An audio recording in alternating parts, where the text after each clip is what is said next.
to another Keelhauled podcast. I'm your host, CaptainLogun, and we've got a lot of Sea of Thieves news to cover today, so tie yourselves to the mast and hold fast. Ahoy there, pirates. I hope you had yourselves a good week and a good weekend. I know I did. This week we got a couple answers and some teases from the weekly stream, as well as a dev update that talks about some of the small changes that are going to be coming early March. All that and more on this week's episode of Keelhauled Podcast.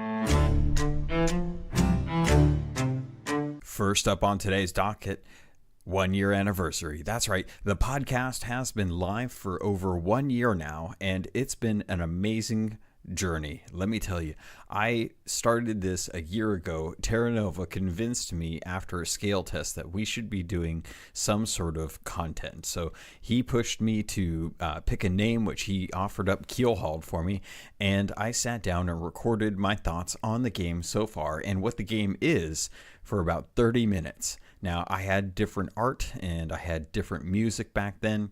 I had different recording situations, and things have progressed and gotten better over time, and I hope that they keep getting better in the future. But this year has definitely taught me that being a content creator means a lot to me. It means a lot that people are enjoying the content that I'm putting out and are hopefully finding it fun and entertaining. I know that there's a lot of games out there, and the people that come around to Sea of Thieves are some of the best community people that I've ever gotten a chance to play with. I really enjoy sailing with them and looking forward to sailing with others in the future. As the game grows, it's just going to get more and more interesting as we go further into like the arena and having different threats on islands, just seeing what they bring as far as, you know, potential future campaigns. It's been amazing, and I can't wait to see what another year of the podcast brings us. So I just wanted to reach out, take a couple seconds, and say a heartfelt thank you to everyone listening to this. I know who you are, and if I don't, feel free to get in touch with me. I really appreciate the fact that you're even listening to it. It is so amazing to have people in countries that I never thought I'd ever think, you know, I never thought my voice would ever reach them.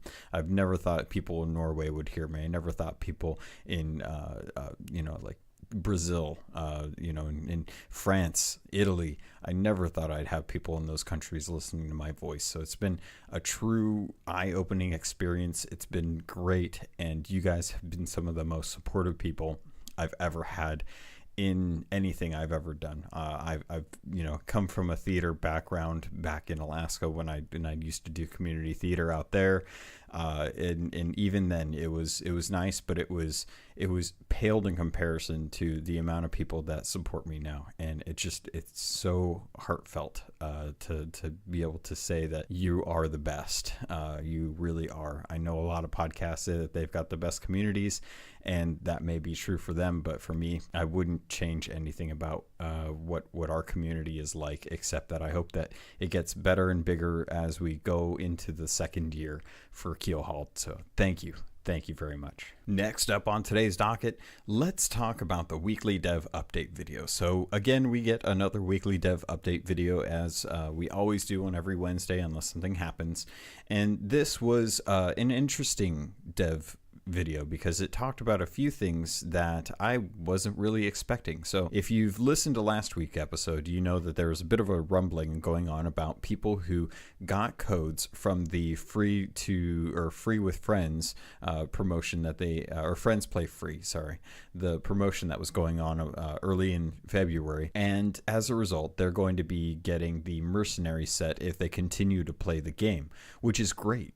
They have an opportunity to get a set that was highly coveted when the game first came out. Not many people got it. A lot of people ended up getting the Black Dog set from pre-ordering, but there were a few people that really reached out to me and said, you know, that I think it's really a big bummer that I don't get to have that set.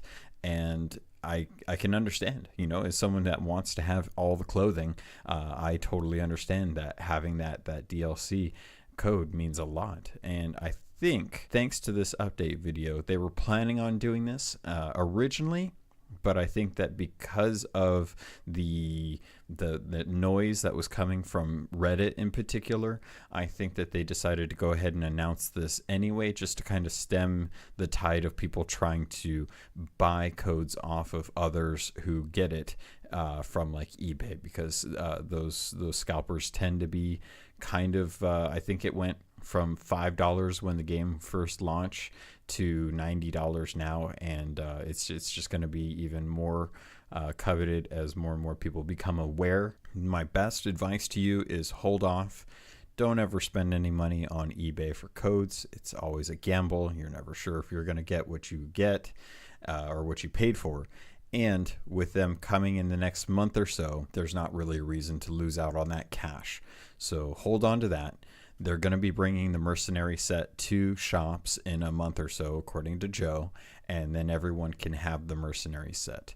Though the Black Dog set is still something that is exclusive to people that pre-ordered, and to be perfectly honest, I kind of hope it stays that way. I feel special knowing that back when the game was coming out, I opted to pre-order it to get the Black Dog C set, or clothing set, and it matches well with my Obsidian weapon and equipment set, and I still have my day one patch.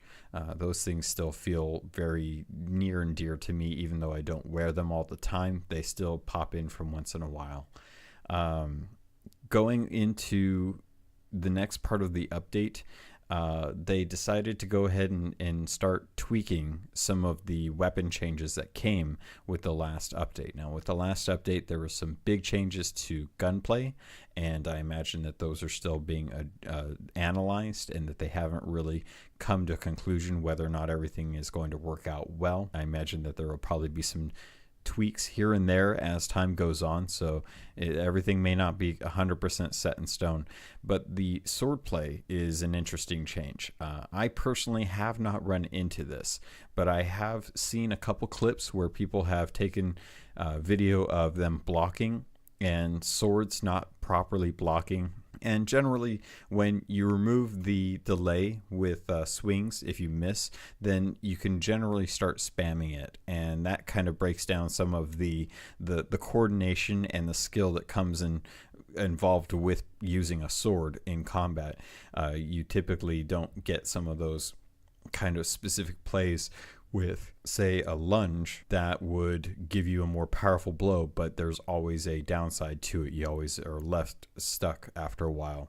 And with having a delay removed off of the sword swing, then you're essentially able to stun lock someone, because you'll constantly be hitting them and getting the 3 swings in, which always kind of interrupts what they're doing. It makes it harder for them to block if the block works at all or registers.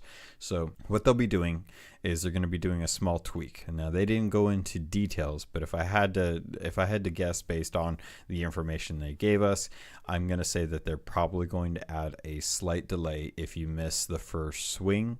That will open up an opportunity for the person that is fighting against you to get some attacks in. Otherwise, it's kind of relying on kind of a gunplay at that point. You kind of have to get a blunderbuss out if you want to do something. All in all, it's great to see that they are committed to looking at the numbers, checking feedback, seeing how people feel about it, and ignoring the people that are not being critical, but just being boisterous. I think it's boisterous. You guys will let me know. And to be perfectly fair, I had someone even engage in Twitter the other day, and there was nothing but hate and vitriol. They'd been playing the game for a long time, apparently.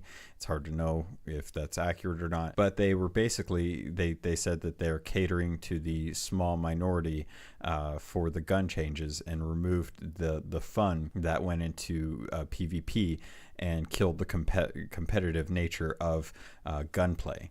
Now, when it comes down to it, I don't think that the competitive gunplay is dead. I think that the guns are more balanced now, and you have to be aware of that. I mean, if you play any other game that has a lot of gunplay, any small tweak that they do to the guns are going to be, there's going to be a bit of a learning curve. And generally, just like with the barrels, when they make a change, people are going to be upset about that. And I imagine over time, we'll just kind of accept that this is the way it's going to be, and we'll work out a new way to be able to take down players quickly. But giving players an opportunity to respond, as opposed to just not having any ability to actually respond between gun switches, is unfair and not competitive to me. If you can take out someone without giving them an opportunity to fight back, then, I mean, that's great if it's, Metal Gear Solid and you're sneaking around a corner and you take out a guard, but this is a pirate game, we're not super quick to be able to pull out two guns that quickly and fire them from the hip and take someone out in, less than a second. That's not a realistic kind of pirate experience to me. That's just game mechanics that are inherently flawed, and they've addressed that. I'd like to see, how much drop off there was, if any, if people were just too upset with the change in the gun meta. But regardless, these changes will always come and go. Nothing's set in stone, and the community is very good about making sure that Rare knows how they feel overall. And for the most part, I would say that Rare is probably one of the best companies. I mean, there's a couple things that I probably would like to change, but I don't think I'll ever get those changes. But I think those are technical limitations, not anything that they wouldn't do just because they don't want to do it. So with that being said, they listen, and you guys know they listen. If you're listening to me, you know that they listen. They listen all the time. So if something comes up and say like a new weapon gets added and they need to address balance based off of that, then I'm sure we'll all have to work out how swords work when we get our hatchets or our harpoons. Did I say hatchets? You never know. We could be getting hatchets. We're probably getting hatchets. I don't know if we're getting hatchets. It's totally made up, but we're probably getting them, right? I don't know. Who knows? They know. They won't tell us, though. So I've been thinking about this episode and just kind of what I wanted to talk about overall. And I feel like I kind of want to make a little bit of a shorter episode this week. Nothing in particular. A lot of what's going on is just kind of like slow build. We're getting to the point now where we're closing in on the end of the month. It's less than a month away before the announcement for whatever the big update's going to be coming out. And as a result, I kind of want to build hype, but to be fair, we don't know much more than we already have. We've had a lot of speculation in the past, and as we get closer, it just feels like a lot of that's just getting confirmed. I think in the game right now, some of the most interesting stuff are some of the Uncharted Isles having additions to them. I've seen a couple photos of some stuff that's popped around on the internet about, relics and, mysterious artifacts and, just general stuff that we haven't had a whole lot of lore around. We know about the merfolk and that they are around and they help us, and there's some that won't help us. But for the most part, we don't know much about the ancient civilizations or the powers that they have. I still kind of think back all the time to why are we destroying mermaid statues? Where did the mermaid statues come from? And why are their gems sought after by all of the trade companies? And why was Duke the Dark Lord so adamant about us destroying them in the first place back in July? So I'm interested to see where that goes. I would love to see how those questing systems change potentially some of the lore-driven content that's coming to the game, hopefully. And we get other stuff that's a little more apparent, like cooking and the gap in the railing for the ships. Now, I'm going to jump ahead a little bit, so bear with me. But for the most part, as you look at the game right now, you've got the weekly stream that we had with Captain J, which was a lot of fun. I had a good time seeing Aaron Lee and Shelly and Joe and John kind of play around, and they had a good stream. They did a lot, and the whole goal of them trying to get as many people on the ship just did not work out. And if I could add just a quick little note about the weekly streams. The weekly streams are there to kind of showcase the guest and that always tends to kind of go awry when you run into other pirates that are using in-game voice, because then you start getting weird background noises. You start getting people with smoke alarms that are low battery. You get kids in the background. You get dogs barking, or people with leaf blowers in their living room. Who knows what? And it tends to kind of break down the kind of natural camaraderie that can happen on a ship.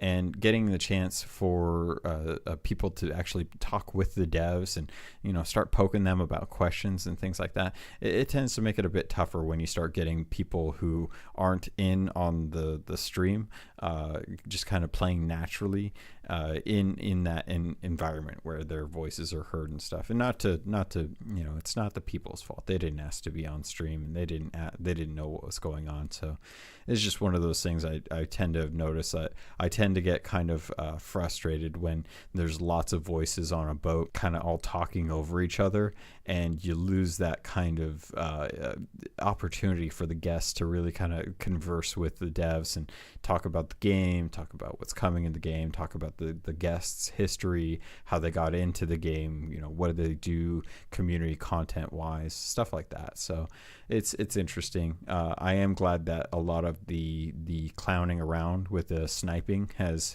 disappeared, though. I am very happy that there aren't any clowns kind of bouncing around on deck anymore, trying to disrupt or kind of upstage the actual weekly stream.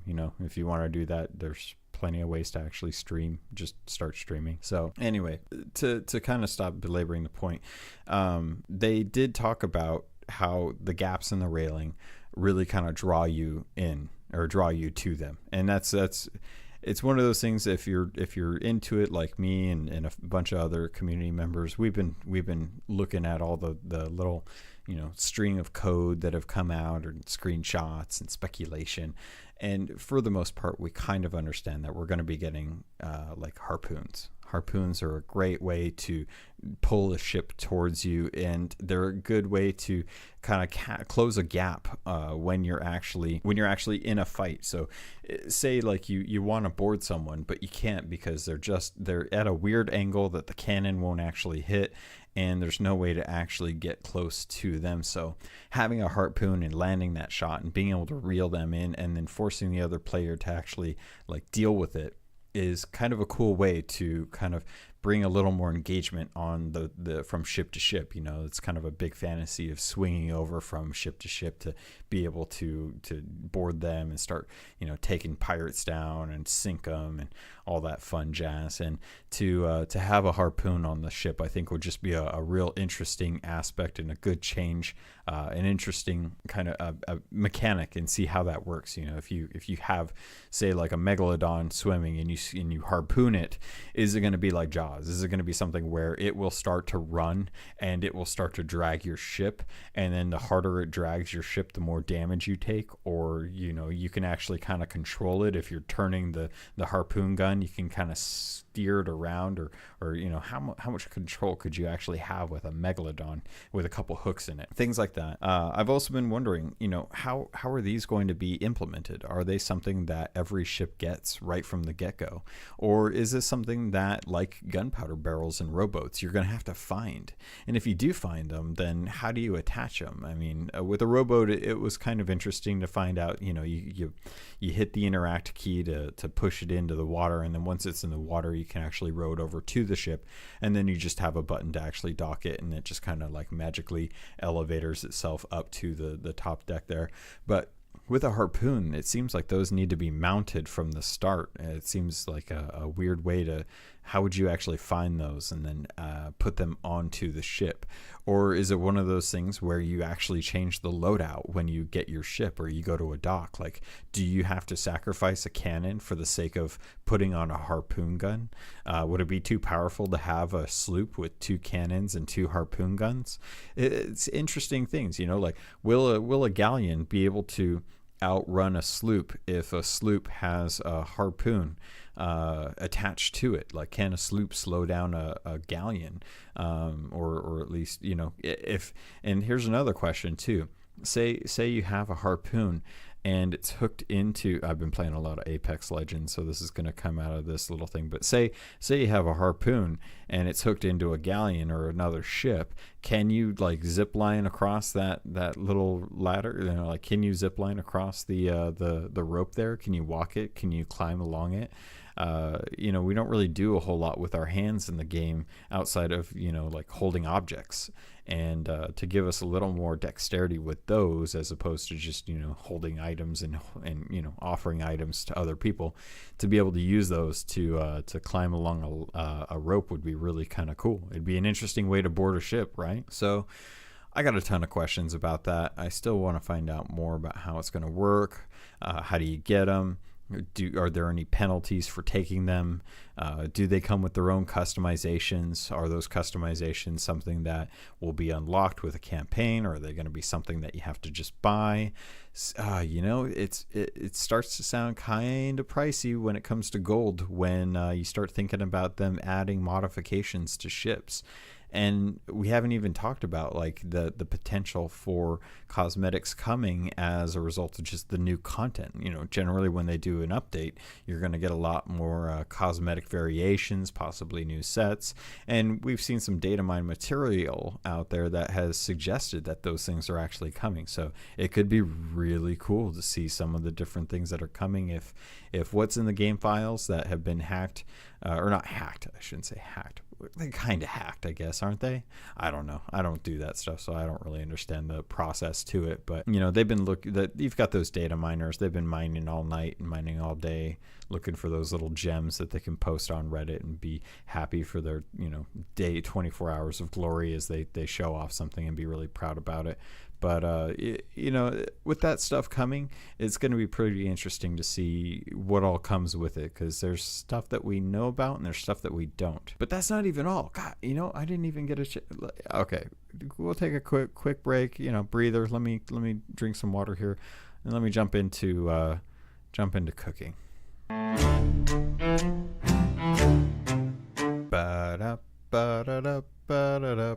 Yeah, I love it too. Anyway, so I got a drink. I'm back. Let's talk about cooking. We had, you know, if you were on a galleon recently, you may have noticed that they got rid of the cooking stove and eventually replaced it. Well, the replacements here, it looks different, and every ship has one. So we know that this is kind of a unified movement. And thanks to Shelly talking about things spicing up and some of the other hints that have been coming along, it's fairly certain to say that in the next update, we're going to be getting cooking. One of the things that we're still not sure on, and I haven't seen anything concrete in the whole speculation realm, revolves around fishing. But then again, fishing is just one of those things that I feel like the more we talk about it, the more we build it up, the more disappointed we're going to be when it actually hits. So I just try to avoid it altogether. That being said, and I know some people don't like that, but that being said, I really am kind of looking forward to when this actually drops. I know I said I don't want to hype it up because it's just something that we might get disappointed with, but I am really kind of hoping that comes in the next update, because I don't really fish in games. It's not something that's really a big thing for me. I did a lot of it when I used to play World of Warcraft, and it was dull and uninteresting. But at the same time, I played a lot of fishing, or I did a lot of fishing in like Zelda or Ocarina of Time, and I loved it then. It was great. It was interactive and it was fun. So I'm interested to see how it plays out in Sea of Thieves, because we don't really have, I mean, we have docks and we have ships, but like how much deep sea fishing are we going to be doing? How much fishing off of like a beach are we going to be doing? And, you know, are there going to be different types of fish that are in different areas? And if so, like, you know, are we going to use the meat in certain ways? Like, I can imagine, just thinking about it, that we'll probably be able to get like chicken meat. We'll probably be able to get pig meat. We might even get snake meat. But I'm sure we'll probably get stuff like megalodon and kraken meat as well too. And if skeletons had meat, I'm sure we would probably get it from them as well, but they don't. So, you know, obvious answer there. I'm kind of wondering if this is one of those situations where it's just going to be another type of food if there aren't bananas around. And I kind of wonder if there are going to be more types of fruit, like pineapples, coconuts, things that you would traditionally see in like the shores of plenty. We only have bananas right now. And I kind of wonder, with cannonballs, it makes sense. With cannonballs, we have different types. They're very important. You have very specific things that each one does outside of normal ones, and that's good because it varies ship to ship combat. With food, I don't see that being such a big deal. I mean, because the game has power spikes or power levels based on stuff that you've gathered. So cursed cannonballs are an obvious thing.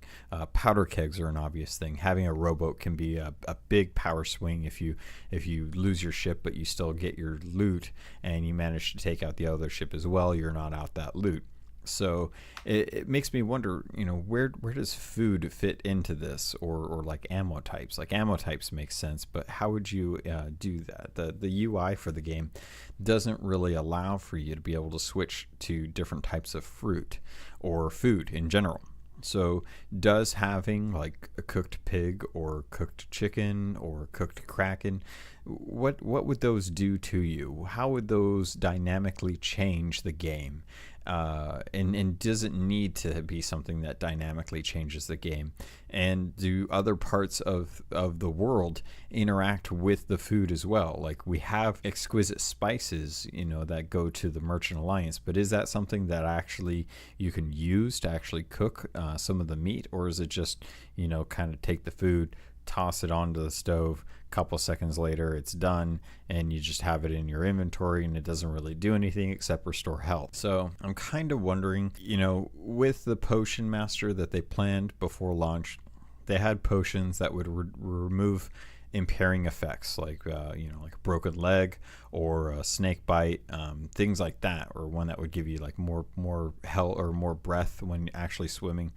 Is that something that cooking would fill the void on? Like, would that be something that would actually give players something different and a way to, like, imagine if you ate a certain type of food, like the kraken meat, and the kraken meat gave you stickiness, so you could climb onto any part of a ship, and pull yourself up onto another ship without needing to use the ladder, like some sort of crazy Spider-Man food. Not that I'm suggesting that you eat Spider-Man, but it's kind of a weird analogy anyway. Or you eat megalodon meat and you have more breath, or you can sustain underwater for longer without needing air, because it's like it's giving you gills or something magical like that. I'm thinking like gillyweed for Harry Potter fans out there. So it's different. It's interesting to think about that kind of stuff coming. And without knowing more, I'm just kind of sitting here wondering to myself, like, what is it going to change in the game that calls for them to actually want to put it in? I can understand, fishing's fun, it's relaxing, it's something to do. And I can understand cooking to an extent if you don't have bananas. But at the same time, like, I don't see it doing anything substantial outside of removing impairing effects the way the potion master would have, or just restoring health. So I don't know, maybe there'll be some new vendors that come in that will more than happily trade you currency for cooked kraken meat. Who knows, maybe there's another way to capitalize on being able to take down threats in the world instead of them just dishing out loot when you beat them, because that is kind of weird. The megalodon, I can understand, it ate a bunch of ships, it's probably eaten a bunch of treasure. I'm surprised if a license plate wouldn't be something that just pops out of one day. The kraken, less understandable, like why loot just comes out of it. The ghost ships, obviously, the skeleton ships, they have loot. We've seen it on there. We could have gotten it if we went onto the ship, but once it sinks, it floats to the surface. Makes sense. So I don't know. What do you guys think? It's such a weird thing that people want to cook in games to me. Like, that seems like a thing that I don't even like doing that in real life. Like maybe it's just not for me. Maybe it's just something that I'll leave someone else to be cookie on the ship. I'll sit at the helm. That's fine. I'm good at that. I'll let someone else cook. They can have fun fishing and cooking and stuff. Okay, so going back, next item on the docket that I wanted to talk about deals with the Pioneer program. Now, the Pioneer program, Joe mentioned in this video, early March, they're going to be giving players a chance to opt in to gain access. I'm glad that they said that. I don't know what that means outside of what they already have. Like, I've already opted into the Pioneer system, and I've had a chance of becoming a Pioneer. Are they just going to be like giving access to more people that have opted in, or are they just going to be free for all? Anyone click a button, gain access, download the client, and then boom, you get to jump into the Pioneer program? Because if that's the case, I think there's going to be a lot more leaks from people that don't care about NDAs on burner accounts. And while I like seeing that, it doesn't really help the process of actually making the game better by testing stuff. But at the same time, them playing it is still actually helping because there's still analytical data that comes along with that. So for now, I mean, we kind of know that we're getting a new update before March 20th announcement that will give players a chance to opt into the Pioneer so they could test out the arena. They can test out some of the quest changes that they're now getting. And they also talk about some, being able to, oh, no, wait, I'm sorry. I don't even know what I'm talking about. They're basically, Pioneers will be able to get to opt into that. Oh, no, I do know what I was going to talk about. They're going to be adding mercenary voyages that are coming with the next update as well, too. Something that'll be, I'm assuming, purchased for doubloons, something that are very valuable to me and not necessarily something I want to be dumping on mercenary voyages all the time, unless they add cosmetics. If they add a figurehead and some clothing options, then yeah, I will probably be jumping into the mercenary voyages and doing those. It was nice to do the first one a couple times and get some of those grog chests under your belt, and it was a nice little experiment. But I think that with the next rollout, it needs to be something that's a little more juicy, a little more tantalizing for me to want to be able to continue putting doubloons into the system in exchange for like cosmetics and stuff. That's basically what it is. Just give me cosmetics and I'll blow the doubloons real quick. And I'm trying to think if there was something else that Shelly was talking about. Oh, I think Shelly had mentioned on the weekly stream too, and this is kind of like not necessarily related to doubloons or to cosmetics or to bilge rats, any of that. But I do remember, and I wanted to mention it before I forgot, that they are going to be significantly upping the quality and reducing the number of islands or distance that you have to go for the cargo runs. If I remember correctly, she said that they're going to be addressing that it's going to be a lot more tantalizing, I guess, to do the cargo runs, because that's been a big pain point since October when they came out, when we realized that for all intents and purposes it's still quicker and more interesting to do the regular Merchant Alliance quests so that you get a lot of gold out of those instead. So I'm glad. I don't mind doing cargoes if it's worth it to me, but it's going to be a long time before I hit that 500 to be able to get the cargo run achievement done for the Athena's Fortune. I just don't really like running them right now. So with that being said, I'm glad that we're getting more changes there, and then hopefully that makes a difference going forward. All right, next item on today's docket real quick. Just going to throw out there that this week Best Buy has Sea of Thieves on sale for $30. So if you are currently playing it on Game Pass and had been looking out for a deal for when it was actually going to drop in price, now's a great time.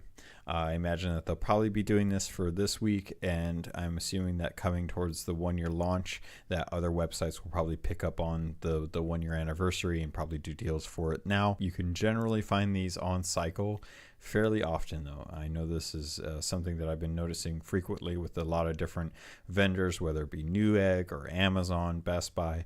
Everyone seems to be doing the $30 Sea of Thieves deal lately, and that's great for people that are just getting into it. They're coming in at the best time to be able to try out all the new stuff that's come in, to really feel the world fleshed out, and generally just to have the game be able to support the devs and stuff. Until we get microtransactions, there's not really another way to really support the devs outside of possibly just buying merchandise off of the store, but even that's going to be a small percentage that goes to the actual store that runs all that.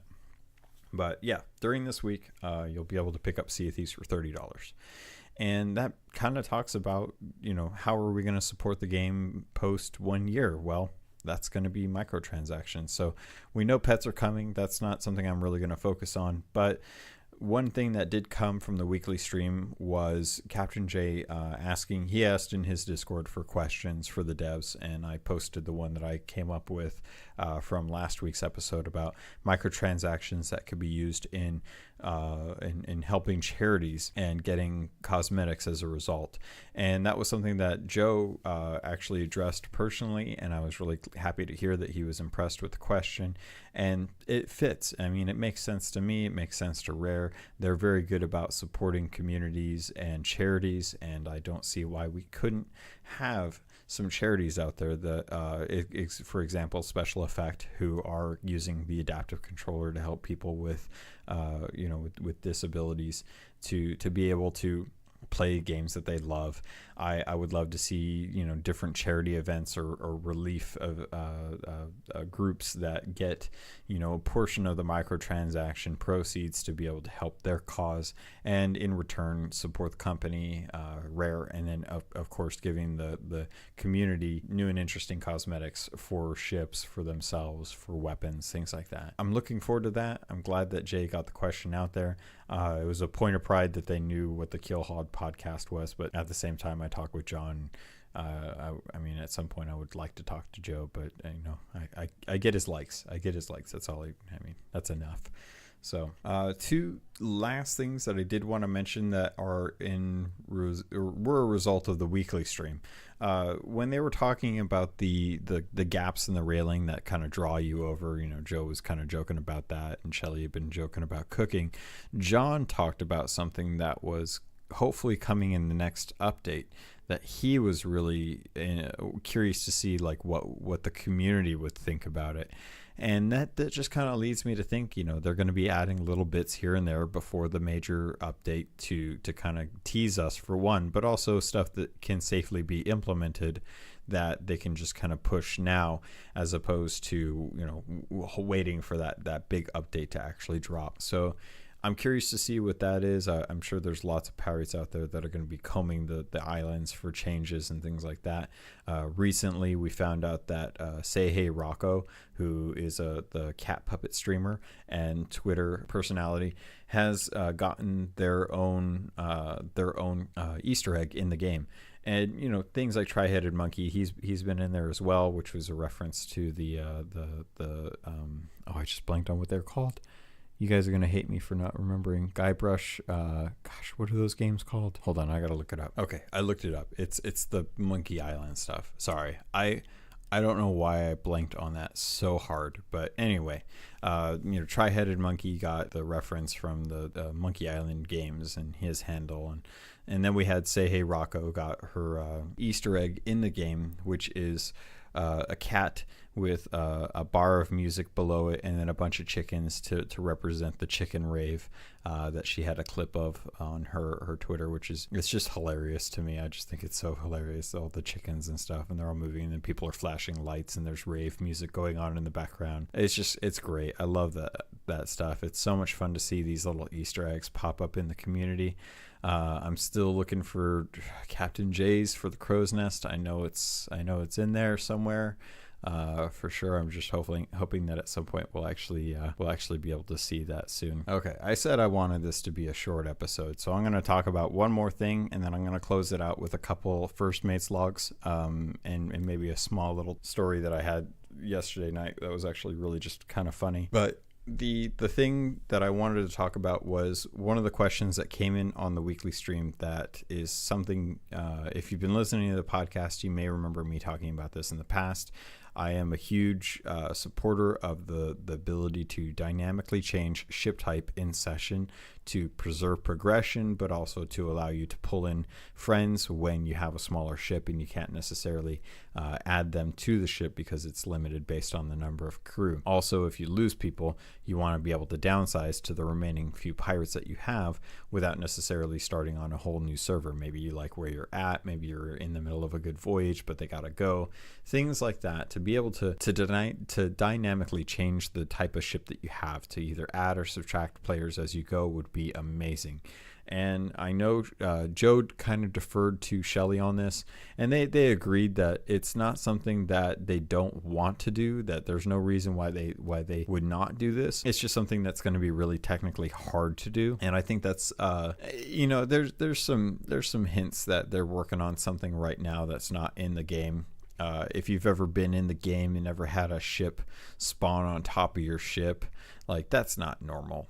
Ships don't normally spawn on top of each other in the islands. You know, if you spawn into the game, you're usually at an outpost that doesn't have anyone. But if you're at an outpost and you've parked kind of fairly well at the actual dock, there's a good chance that you're going to have something happen when you pull up to the dock, and every once in a while you might actually have a ship that actually spawns in on top of you and stuff. So there's something going on there. It's really strange. I'm not sure what it is. All right, next up on today's docket, just a quick little captain's log for you. I had the opportunity to play with Twisted Shots TV on Saturday evening, and I haven't been able to play with him since last week. With the change in schedule, with me working evenings, I haven't been able to jump on and play with anyone from the Keelhauled Discord as well too.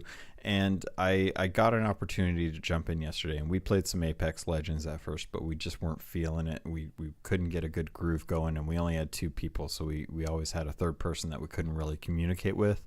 So we decided to jump over to Sea of Thieves, and we had maybe about an hour or so, maybe an hour and a half left to play. And as we got on, we popped into Ancient Spire Outpost and had a good time. We were stocking up, we were dropping a voyage, and we decided to head over to Crook's Hollow to pick up a couple chests. Well, over at Old Boot Fort, we noticed that there was a brigantine and a sloop that were allied working on the fort. Now, a storm was pretty close by. It had already kind of moved its way in and was starting to kind of breach upon our area.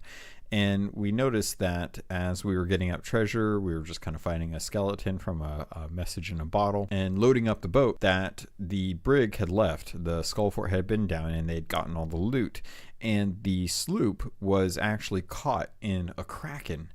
And Twisted wanted to go take him out. So I was like, all right, well, we got 2 options. We can either try and join an alliance and leech off of the gold that they turn in, unbeknownst to the brig who's already gone, or we could just sink the sloop and take the kraken and the sloop for ourselves. So we sailed over there and we tried to join the alliance, but the sloop didn't have the alliance flag up, so we had to resort to going over and trying to talk to them. So I shot myself over, swam over to the sloop, and as soon as I got on top of the actual sloop deck, and bear in mind, I'd been using my speaking trumpets up until then to try and say, like, hey, do you need any help? We're here, we're friendly, blah, blah, blah, blah. And the guy shoots me in the face with a blunderbuss. Fine. Totally understandable. Weird dude on the ship in the middle of a kraken. You don't want to deal with it. So I am in the water at this point, and I get sucked up, and I'm stuck in the kraken looking at all that's going on. Meanwhile, Twisted is coasting around the edge of the kraken just to kind of keep an eye on what's going on, when a megalodon spawns and starts encircling both of us. So as this is all going on, I die to a couple sharks, and then my dead body gets picked up by a kraken arm again. And I'm sitting there with no health in a Kraken, unable to do anything until eventually I black screen and end up on the ferry. Apparently the Kraken realized I was dead. So after the Kraken got done flinging my dead body from here and there, I get back from the ferry of the damned and shoot myself over to the actual sloop again. And this time I successfully board because the Meg had just chomped the sloop, and the solo pirate on there had to go down and actually start filling in holes. So I climb on the top of the ship and I drop his anchor because he's been trying to sail out of the Kraken since he got into it. I drop his anchor to force him to actually deal with that. He comes up and he starts pushing the anchor. Meanwhile, I'm climbing up his crow's nest and I grab the one powder keg that was up there. I didn't know at the time, so I lit the powder keg and I dropped it onto the mid deck. When I got done dropping it, it explodes, and then 2 more explosions go off on the ship, and I find out that he's actually stored a couple kegs on the actual middle deck portion, and his whole ship just begins taking on water. Like it's going down. It's pretty bad.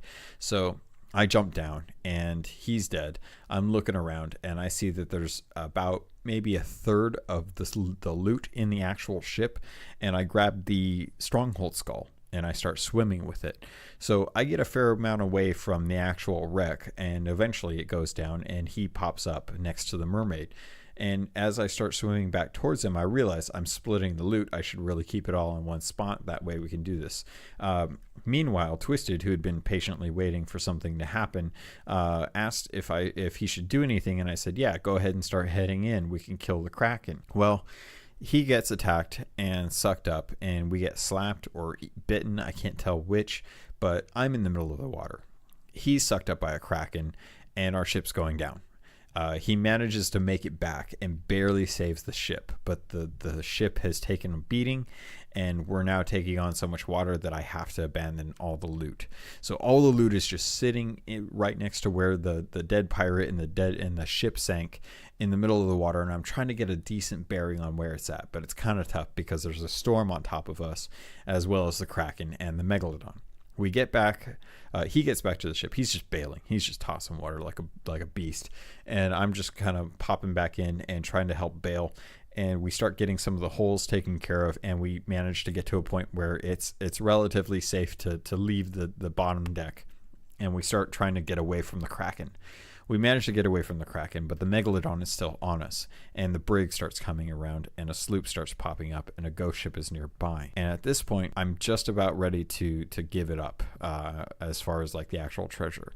It's not going to be something easy to find, and we sail over to the area where it's at, and I'm looking around, and I can't find anything, and I'm frustrated because I'm just like, there was a stronghold skull that I had, and I don't see it, but I do see a crate of sugar, and I'm kind of satisfied with that. Knowing that everything else sank is kind of a big bummer, but we did get we got a little sugar out of it, so it wasn't too bad. So plus we had gotten a ruby statue from Crook's Hollow and a couple chests, and we eventually left the area, abandoned the Megalodon, abandoned the Kraken, got out of the storm, and made it back over to Crook's Hollow, where we picked up our last chest and decided to go turn in. That was about the time that I actually had to get going, so that was kind of the end. We decided to sail over to Plunder Outpost and turn in everything that we had. And while we didn't exactly get the great amount of loot that we wanted, it was really satisfying to deny both ships a good portion of the Skull Fort loot. We never saw the brig or the sloop come after us after that. I'm pretty sure the one pirate that that jumped into the server and had his ship sunk, I'm pretty sure he must have just rage quit. I probably would have if I had just lost it. With the brig nowhere to be found. So it not the best story in the world, but it was amazingly satisfying to jump into Sea of Thieves, play for about an hour, and not necessarily get a whole lot out of it, but have a lot of fun. Next up on today's docket, let's take a first mate's log from Chief 4150. He wrote in email You can do the same at captlogun@gmail.com. I get tons of emails from folks from time to time that share their stories, and this is no different. I'm going to read this raw, so if I mess it up, I'm sorry, but I just wanted to keep the story the kind of special. But I know it kind of deals with some of the community members as well, too, but here goes. Hey, Logan. Love the podcast. Keep up the great work. Thank you. Had a fun and stressful sail tonight with Schlugenda, Georgie Boy, and TN Professor doing an Ashen Athena's voyage. I'd never done an Athena's voyage before, so I had no idea what to expect. We completed the first half of the quest in the Devil's Roar pretty easily until a volcano took the entire crew out and sank our ship full of loot and spawned us as far west as possible. I know that pain. We sailed back to the Roar and continued the voyage and got the final island, Ashen Reaches, when Georgie noticed a mermaid near the shore. We were immediately boarded by a pirate whose PvP skills were beyond any I had ever faced. He killed us multiple times and helped himself to our ammunition and bananas until his brig arrived to finish us off. We spawned back in and went back for the Ashen Reach, and guess who was waiting for us? They charged us, and we had a brief volley of cannon fire until they needed to turn around. The then seas turned black, and the Kraken attacked the brig, allowing us to dig up the final chest and reveal our Athena's map. We raced north to Fletcher's Rest to dig up the Ashen Athena's chest, all the while being followed by the brig. We lost sight of them, though it took our time getting the chest. As we headed to Morrow's outpost, we thought we were in the clear until the brig came around at the far end and headed straight for us. We turned it west and headed for Ancient Spire Outpost. A skeleton ship spawned and forced the brig to detour around it. We let our ship sail by the outpost as we jumped off with our chest to run it into and the brig had no idea. We lost a lot of treasure to volcanoes and pirates, but I had a lot of fun completing my first Athena's voyage. Thanks, Chief 4150. Chief, thank you for that. I appreciate it. It's always painful when you don't get that treasure. You know, you work for it, you try to get it all, and when stuff like that happens, it's rough. It's painful. I know how it feels for sure, and I can only hope that in the future you have better voyages, that you have more treasure, and just be careful out there in the Roar, man. It's a dangerous place, and you were right to be suspicious of the mermaid. Some of the best things I can recommend are when you're boarded by another player and all of you are dead, wait to spawn in and go all at once. That way there's multiple people spawning at the same time in different areas, and there's more of an opportunity for you to try and regain control of the ship. When you're being chased, the best thing I can recommend is to try and use the environment to your advantage, or send off one person to try and constantly drop their anchor. It's not always possible, but sometimes it can help out. Good luck in the future. All right, so I haven't gotten any reviews in a while for the podcast, so there's nothing to read there, but I did want to take that time, and I know I said it was going to be a short episode, I'm sorry. I did want to take some time to talk about another First Mates log, this time coming from Freyaka. In the Discord channel, you can always jump in, join our community. There's a channel dedicated just to First Mates logs. Good stories for people to enjoy. This one is recent from yesterday night. Tonight may have been one of my finest nights of piracy. I joined a random brig, and upon loading in the crew, basically let them know that I only had one disgraced, but they are getting ready to attack a sloop ahead, parked at an island. Got to the island, boarded the sloop, and it was full from bow to stern, all nice and neatly organized. I managed to kill both pirates aboard, ram them into an island, and continue killing them until the boat sank. Loaded as much loot as we could as fast as we could, and we couldn't load it all up before the sloop got back to us. I put about 5k of loot into a rowboat, dropped it off, and then used a speaking trumpet to say, "All right, mateys, here's your dilemma. Do you chase us for your loot, or find out what the rowboat has in store for you?" I hid under the boat. They took the bait, jumped on board, ran them ashore again, and sank them. We loaded the rowboat back up, sailed towards the next outpost, and they once again caught us because we were unfortunately sailing into the wind. We also were sailing by a fort as we were going by with a galley there. I cannoned to the galley, convinced them the sloop had been chasing us forever. I may have left out why they were chasing us. The sloop then sailed to the fort on the way by to see if they would ally. Since I had already briefed them on the matter, the galley just sank the sloop. We managed to cash in about 40k of loot. Needless to say, I added both of my crew members to my friends list after that.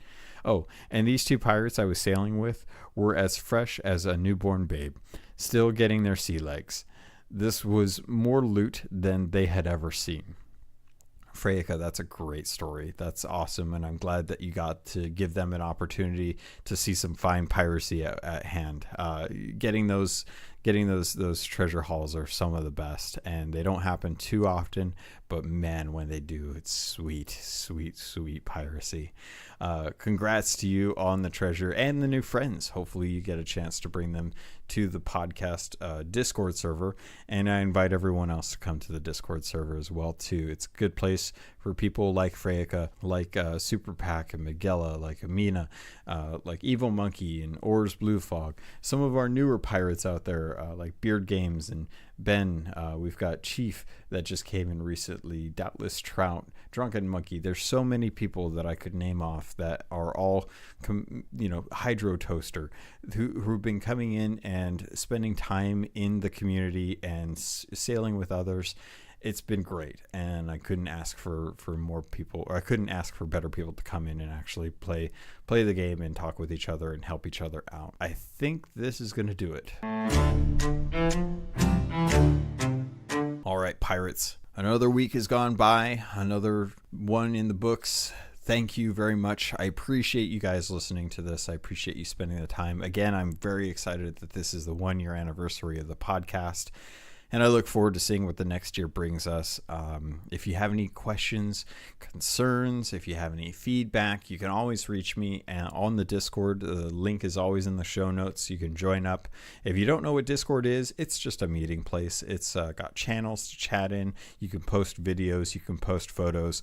You can voice chat with other people. And it's just a nice place to have like a community, sheltered community away from the rest of the internet. If you want to reach out to me other ways, there's plenty of ways to do it. You can always send an email in, like Chief did, and that's CaptainLogun@gmail.com. If you want to hit me up on Twitter, that's a great place to get a hold of me because I'm always there. That's at CaptainLogun. Otherwise, my gamer tag is CaptainLogun, no space. That's just Captain Logan. Like I said, I've been pretty busy with the new job, and I got my bike back, so I'm independent. I'm able to not harass my wife for things anymore, and I'm able to actually play in the mornings and do some streaming. I'm going to try and get a better sleep schedule from work so that I can actually do this on a regular basis. Pirates, thank you. I love you. I hope you have yourselves a good week, a good weekend, and I look forward to sailing with you on the Sea of Thieves.